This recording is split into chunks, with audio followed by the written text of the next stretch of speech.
Hi everyone, this is Umesh from the Mathematical Thing. Welcome back to my YouTube channel. तो आज हम जानेंगे greatest integer function के बारे में। क्या होता है ग्रेटेस्ट इंटीजर फंक्शन? ये बड़ा ही यूनिक टाइप का फंक्शन है। ये एक ऐसा फंक्शन है जिसको आप कोई भी रियल वैल्यू दो, ये हमेशा इंटीजर ही रिटर्न करता है। चलिए समझते हैं इसको। f(x) equal to greatest integer of x, ये जो स्क्वायर ब्रैकेट है ये डिनोट करता है ग्रेटेस्ट इंटीजर फंक्शन को। इसके अंदर जो हमारा वेरिएबल x है, x को हम कोई भी रियल वैल्यू देंगे, वो बदले में हमें इंटीजर रिटर्न करेगा। बस इसके जो रिटर्न करने का अपना तरीका है, उसका एक नियम है कि वो इंटीजर किस बेसिस पे रिटर्न करता है। इस स्टेटमेंट को एक बार गौर से पढ़िए। The function f from r to r defined by f(x) equal to greatest integer of x, जहाँ पर x हमारा क्या है, रियल नंबर होगा। Assume the value of the greatest integer less than और इक्वल टू x, यानी जो हम x देंगे, x को जो वैल्यू देंगे ना, उसके बराबर या उससे छोटे जो इंटीजर्स होंगे ना, उसमें greatest, such a function is called greatest integer function. एक बार इसको समझ लेते हैं अच्छे से। मान लीजिए कि आप x को 1 दे रहे हैं, ठीक है, तो f1 equal to greatest integer of 1, तो ये इंटीजर वैल्यू है x को। अब स्टेटमेंट पे गौर कीजिए। इन स्टेटमेंट क्या कह रहा है कि ग्रेटेस्ट इंटीजर लेस देन और इक्वल टू x, एक ऐसा इंटीजर जो कि x को दिए गए वैल्यू के बराबर या उससे छोटा हो। तो x को जो हम वैल्यू दिए हैं वो तो 1 है। अब इससे छोटा क्या है, 0 है। इससे छोटा -1 है। इससे छोटा -2। इधर बहुत से आते जाएंगे इंटीजर्स, ठीक है। तो x के इक्वल तक, ये जो 1 है हमारा x के इक्वल है, तो x के इक्वल या उससे छोटा जो इंटीजर्स होगा उसमें ग्रेटेस्ट है ना, ग्रेटेस्ट इंटीजर लेस देन और इक्वल टू x से बराबर या उससे लेस देन जो इंटीजर हैं उसमें से ग्रेटेस्ट। तो ग्रेटेस्ट क्या है, 1 है। तो ये रिटर्न क्या करेगा, हमें 1 करेगा, ठीक है।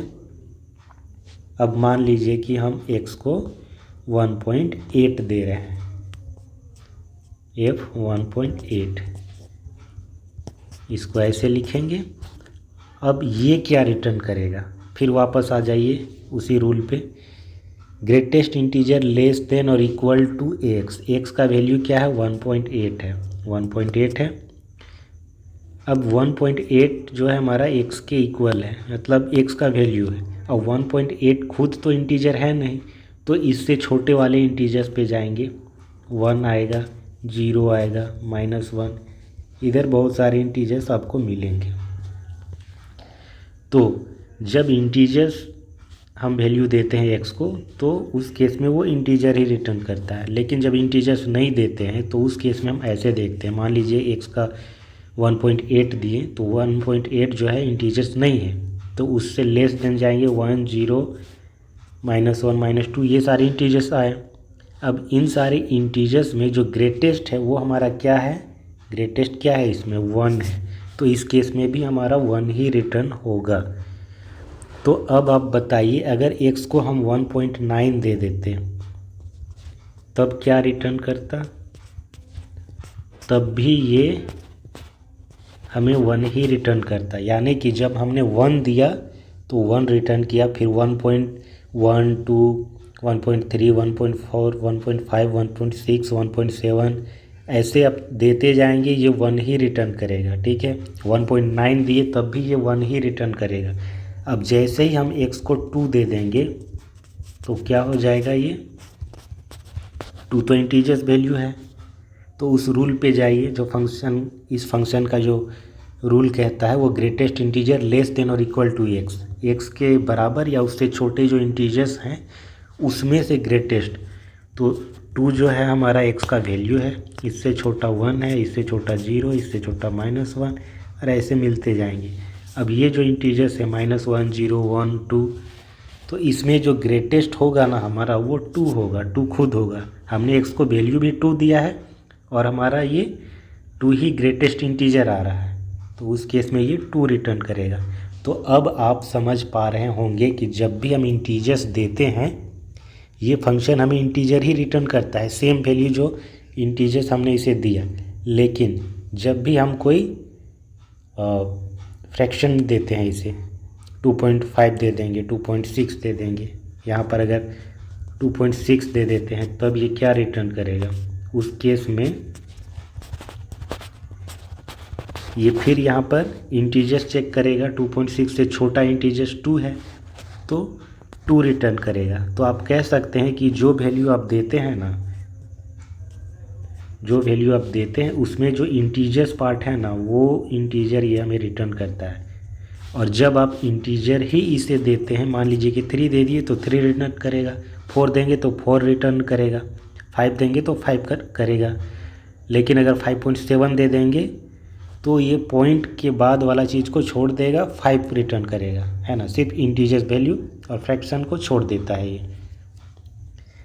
अब हम एक बार इससे ग्राफ में ट्रेस करेंगे। उसके लिए हम क्या करेंगे, उसके लिए हम इसका अलग अलग पॉइंट्स पे पहले वैल्यू निकालेंगे। तो चलिए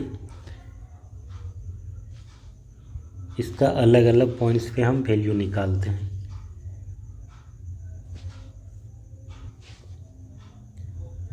f(x) equal to greatest integers of x, ठीक है, ऐसे लिखते हैं। अब हम देखते हैं कि -3 यहाँ से लेना स्टार्ट करते हैं। एक जब हमारा -3 के बराबर या उससे बड़ा हो बट -2 से छोटा हो, ठीक है, तो -3 क्या है हमारा? इंटीजर्स है। -3 पे ये क्या रिटर्न करेगा? -3 मान लीजिए आपने दे दिया तो ये क्या रिटर्न करेगा? -3।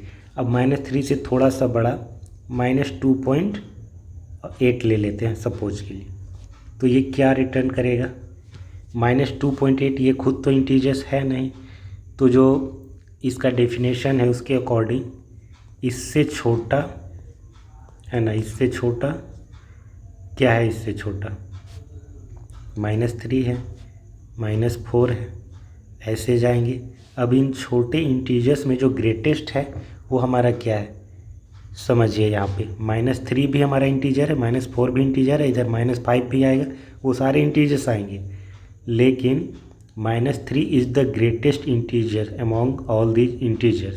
-4 से बड़ा -3 है ना, ग्रेटेस्ट इंटीजर तो रिटर्न करेगा, क्योंकि -2.8 जो है ये खुद इंटीजर्स है नहीं, और उसके इक्वल या उससे छोटा इंटीजर्स, बट जितने इंटीजर्स होंगे छोटे में उसमें ग्रेटेस्ट, तो ये -3 रिटर्न करेगा इस केस में। समझ गए? तो -3 से लेकर के -2 से जस्ट बाद, -2 से जस्ट पहले ये रिटर्न करेगा हमें -3, ठीक है। अब अगर x का वैल्यू -2 या उससे बड़ा हो बट -1 से छोटा हो तो उस केस में ये -2 रिटर्न करेगा। जब -1 के बराबर हो या उससे बड़ा और 0 से छोटा हो तब ये क्या रिटर्न करेगा? तब ये -1 रिटर्न करेगा। जब 0 से या जब 0 के इक्वल या 0 से बड़ा हो और 1 से छोटा तब ये क्या रिटर्न करेगा? तब ये 0 रिटर्न करेगा, ठीक है। 0 खुद इंटीजर्स है, 0 रिटर्न करेगा। 0.5 कर देंगे, 0 रिटर्न करेगा, ठीक है, क्योंकि 0.5 से छोटा इंटीजर्स क्या है? जब भी आप देखें ना डेसिमल में आप दे रहे हैं, अगर इसे वैल्यू मान लीजिए कि 5.7 दे रहे हैं, तो क्योंकि ये इंटीजर्स नहीं है तो इससे जस्ट पीछे चले जाइए, जो इंटीजर वैल्यू होगा वही दे देगा, यानी कि इस केस में 5 आपको रिटर्न कर देगा, ये 5, ठीक है। या फिर ऐसे भी कह सकते हैं ये जो फ्रैक्शन वाला पार्ट है, जैसे कि 0.7 यहाँ पे फ्रैक्शन पार्ट है, तो इसको छोड़ के जो इंटीजर्स बचता है उसको रिटर्न करता है। और अगर इंटीजर्स हो, मान लीजिए कि 5.0, तो यहाँ तो 5 इंटीजर्स है, तो उस केस में आपको 5 रिटर्न कर देगा। तो इंटीजर्स पे इंटीजर्स रिटर्न करेगा, फ्रैक्शन पे उसका इंटीजर्स वाला पार्ट। ऐसे इसको याद रखना है, ठीक है। तो 0 से लेकर के 1 से जस्ट पहले तक ये 0 रिटर्न करेगा। 1 से जब बड़ा हो या उसके इक्वल हो और 2 से छोटा हो तब ये 1 रिटर्न करेगा। 2 के इक्वल या उससे बड़ा हो बट 3 से छोटा हो तो 2 रिटर्न करेगा। 3 के इक्वल या बड़ा बट 4 से छोटा तो ये 3 रिटर्न करेगा। तो इतना वैल्यू हम एज्यूम करते हैं फ़िलहाल के लिए, ऐसे और भी आ सकते हैं। अब हम इसको ट्रेस करते हैं 2D प्लेन पे।